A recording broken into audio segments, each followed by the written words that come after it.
South India shopping mall లో block buster ఆషాఢం #1 kilo sale.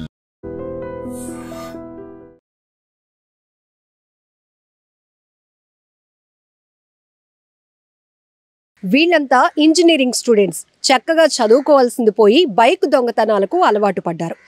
YouTube చూసి bullet బైక్లు ఎలా దొంగతనం చేయాలి అని తెలుసుకున్నారు. అంతేకాదు బుల్లెట్ బైక్స్కి తాళాలు ఎలా ఓపెన్ చేయాలి, చాకచక్యంగా ఎలా వీటిని కొట్టేయాలి అనేది యూట్యూబ్లో చూసి వీళ్ళంతా కూడా ఆ నాలెడ్జ్ నేర్చుకున్నారట. సో ఆఖరికి బాపట్లలో అద్దంకిలో వీరిని అదుపులోనికి తీసుకున్నారు పోలీసులు.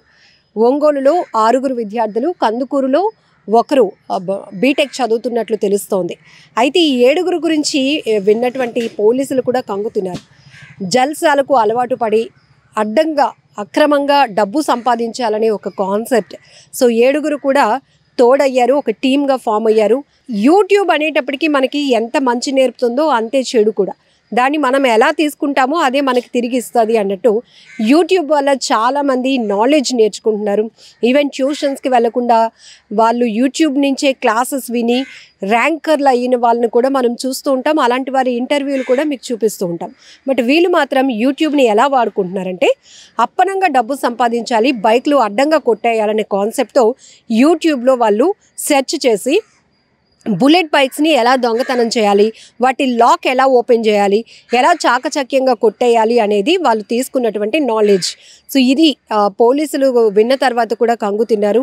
యువత పెడదోవ పడుతోంది, యువత తప్పుదావ పడుతున్నారు. ఎందుకంటే బాగా చదువుకుంటారు అని తల్లిదండ్రులు స్కూల్కి కాలేజీలకి పంపిస్తుంటే వీళ్ళు మాత్రం జల్సాలకు అలవాటు పడుతున్నారు. స్నేహం అనేది మనం తప్పు పట్టకూడదు, కానీ కొన్ని స్నేహాలు మాత్రం ఖచ్చితంగా తప్పుదోవ పట్టిస్తున్నాయి అనటంలో ఎలాంటి డౌట్ లేదు. ఎందుకంటే ఒకరికి మనం అలవాటు లేకపోయినా ఏం కాదురా సరదాగా చేద్దాం అని అలవాటు చేస్తారు, దాన్ని వాళ్ళపై రుద్దుతారు. అది బలవంతంగానే అలవాటుగా మారిపోయి తప్పుదోవ పడుతున్నటువంటి యువతను కూడా మనం చాలానే చూస్తున్నాం. ఒక రకంగా స్నేహం, స్నేహితులు, ఫ్రెండ్స్ వల్ల బాగుపడిన వాళ్ళు ఉన్నారు, అదే ఫ్రెండ్స్ వల్ల చెడిపోయిన వాళ్ళు ఉన్నారు. స్నేహాన్ని మనం ఎలా చూస్తే, ఎలా వాడుకుంటే అది అలా ఉపయోగపడుతుంది అన్నట్టు ఇక్కడ యూట్యూబ్ టెక్నాలజీని, యూట్యూబ్ నాలెడ్జ్ని కూడా తప్పుదోవ కోసమే వీరు వాడుకున్నారు. దొంగతనాలకు అలవాటు పడ్డారు. ఈ 7 కూడా ఎంతో ఫ్యూచర్ ఉన్నవాళ్ళు, కానీ ఇప్పుడు పోలీసుల అదుపులో ఉండటం ఎంత బాధాకరం. కుటుంబ సభ్యులు ఎలా ఫీల్ అవుతారు? తమ పిల్లలు ఏదో చదువుకుంటున్నారు, మంచిగా ఫ్యూచర్ కోసం డిజైన్ చేసుకుంటున్నారు, మంచిగా సెటిల్ అవుతారు, మనకేంటి ఇంత మంచి పిల్లల్ని కన్నాము అనే వాళ్ళు ఒకవైపు గర్వంగా ఫీల్ అవుతూ ఉంటే, వీళ్ళు మాత్రం ఇంటి నుంచి బయటకు వచ్చినాక కాలేజీలకు వెళ్ళే వాళ్ళు కాలేజీలకు వెళ్తున్నారు, వేరే చోట్లకు వెళ్ళాల్సిన వాళ్ళు వేరే చోట్లకు వెళ్తున్నారు.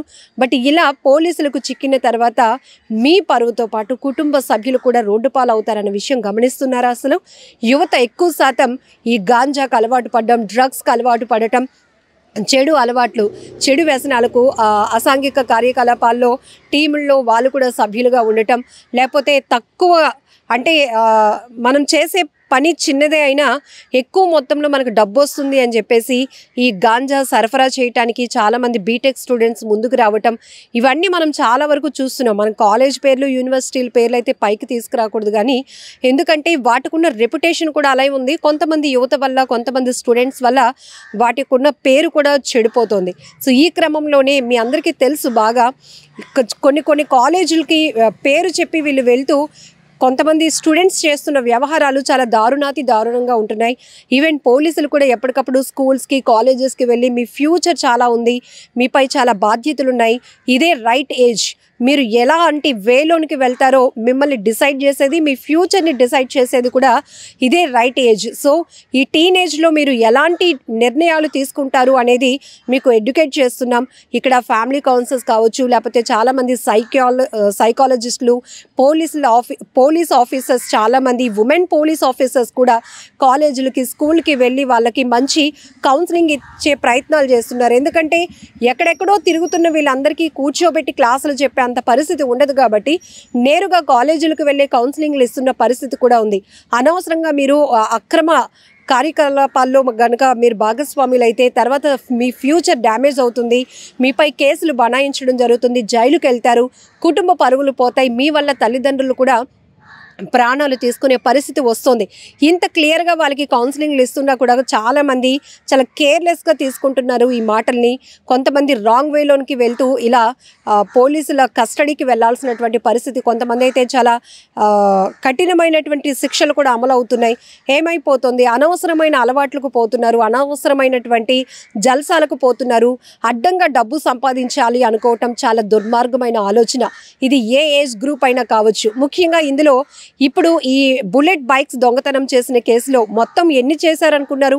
16 బుల్లెట్ బైక్స్, ఒక స్కూటీని దొంగతనం చేశారు. వీటి విలువ సుమారు 25,20,000 రూపాయలు అని కూడా పోలీసులు చెప్తున్నారు. ప్రస్తుతం వీరిపైన అయితే కేసులు ఫైల్ అయ్యాయి, పోలీసుల కస్టడీలో ఉన్నారు. సో మీడియా ద్వారా కూడా వాళ్ళ ఫేస్లు కూడా రివీల్ అవుతూ ఉంటుంటే కుటుంబ సభ్యులు ఎంత బాధపడతారో ఒక్కసారి ఆలోచించండి. దయచేసి ఇలాంటి పెడదోవ పట్టే ఆలోచనలు కాకుండా మంచిగా బాగా చదువుకుంటే మంచి జాబ్స్ వస్తాయి, చక్కగా ఫ్యూచర్ని డిజైన్ చేసుకోవచ్చు. మీ వల్ల తల్లిదండ్రులకు కూడా మంచి పేరు తెచ్చే వాళ్ళు అవ్వాలి అని చెప్పి మేము కూడా కోరుకుంటున్నాం. సో ఇలాంటివి ఎక్కువగా జరుగుతున్నాయి. ఒకవేళ మీ ఇంట్లో పిల్లలు కాకపోవచ్చు, కానీ మీ చుట్టుపక్కల ఉన్నటువంటి ఖాళీ ప్లేస్లో కొంతమంది యువత ఎప్పుడు ఇలా సిగరెట్లు కాలుస్తూ ఉంటారు, గాంజా బ్యాచ్ తిరుగుతూ ఉంటారు, అబ్బాయిలు ఏడిపిస్తూ ఉంటారు. ఇలాంటి ఇన్ఫర్మేషన్ ఉంటే కనుక ఖచ్చితంగా ఇది వాళ్ళ మీద మీరు కంప్లైంట్ ఇవ్వడం వల్ల వాళ్ళు వచ్చి ఏదో చేసేస్తారు అని కాదు, కానీ జస్ట్ మీరు కాన్ఫిడెన్షియల్గానే పోలీసులు మీ ఇన్ఫర్మేషన్ ఉంచుతారు. కాబట్టి ఇలాంటివి ఏవైనా మీ చుట్టుపక్కల ప్రాంతాల్లో జరిగినా కూడా పోలీసులకు సమాచారం ఇవ్వండి అంటూ కూడా పబ్లిక్కి కూడా పోలీసులు రిక్వెస్ట్ చేస్తున్నారు. ఏదేమైనా ఈ ఘటన మాత్రం చాలా బాధాకరమైన చెప్పొచ్చు. ఎందుకంటే 7 ఇంజనీరింగ్ విద్యార్థులు, బీటెక్ స్టూడెంట్స్ ఇట్లా దొంగతనాలకు అలవాటు పడటం, బుల్లెట్ బైక్స్ను దొంగతనం చేయటం, ఆఖరికి పోలీసుల కస్టడీకి వెళ్ళటం అనేది చాలా బాధాకరమైన విషయం. నిజంగా ప్రస్తుతం ఉన్నటువంటి సమాజం దేనికి ప్రయారిటీ ఇస్తుంది? ఆర్థిక సంబంధాల చుట్టూ మాత్రమే తిరుగుతుంది. మళ్ళీ ఎన్నికలంగానే చాలా విరక్తి కలుగుతాం. మంచి అనిపిస్తుంది కదా, లేడీస్ కూడా ఛాలెంజింగ్ జాబ్స్ చేసినప్పుడు చాలా బాగుంటది. ట్రాఫిక్ అసిస్టెంట్స్ గా నియమించిన ట్రాన్స్జెండర్స్ అందరితో సాల్యూట్ చేయించుకుంటున్నారు. ఫుడ్ డెలివరీ ఇవ్వటానికి వెళ్ళినటువంటి డెలివరీ బాయ్ అనిల్ పై కళ్ళ ముందు